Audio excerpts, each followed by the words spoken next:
এবার নতুন ক্ষেপণাস্ত্র ব্যবহার করে ইসরায়েলে হামলা চালিয়েছে লেবাননের ইসলামী প্রতিরোধ আন্দোলন সংগঠন হিজবুল্লাহ। গত ৮ জুন এক বিবৃতিতে এই তথ্য জানায় সংগঠনটি। বিবৃতিতে বলা হয়, দখলদার ইসরায়েলের বিরুদ্ধে সর্বশেষ যে অভিযান চালিয়েছে তাতে নতুন ক্ষেপণাস্ত্র ফালাক 2 ক্ষেপণাস্ত্র ব্যবহার করে হামলা চালিয়েছে হিজবুল্লাহ যোদ্ধারা। এর আগে কয়েকবার ফালাক 1 নিক্ষেপ করলেও এই প্রথম ইসরায়েলের উত্তরাঞ্চলে সামরিক কমান্ড সেন্টারে ফালাক 2 ক্ষেপণাস্ত্র ব্যবহার করেছে গোষ্ঠীটি। মূলত লেবাননের বিরুদ্ধে ইসরায়েল সামরিক অভিযান জোরদার করতে পারে বলে হুঁশিয়ারি দেওয়ার পর লেবাননের পক্ষ থেকে ইসরায়েলের বিরুদ্ধে এই ক্ষেপণাস্ত্র ব্যবহার করা হলো।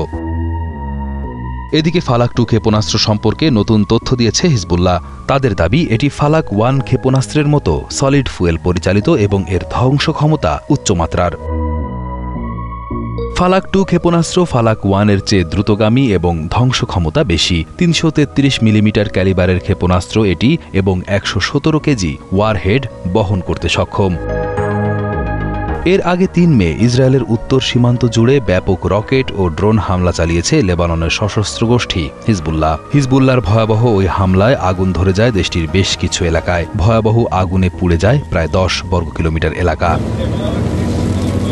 এ সময় আতঙ্কিত ইসরায়েলিরা প্রাণ বাঁচাতে ছুটেছে এদিক ওদিক।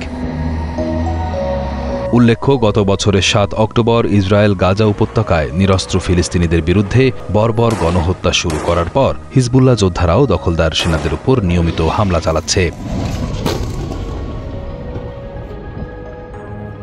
গাজা আগ্রাসনের প্রতিবাদে এবং ফিলিস্তিনিদের প্রতি সমর্থন জানিয়ে ইহুদিবাদী ইসরায়েলের বিরুদ্ধে এই প্রতিশোধমূলক হামলা চালাচ্ছে হিজবুল্লাহ। এতে দিন দিন ইসরায়েল ও হিজবুল্লাহর মধ্যকার সংঘর্ষ জোরদার হচ্ছে।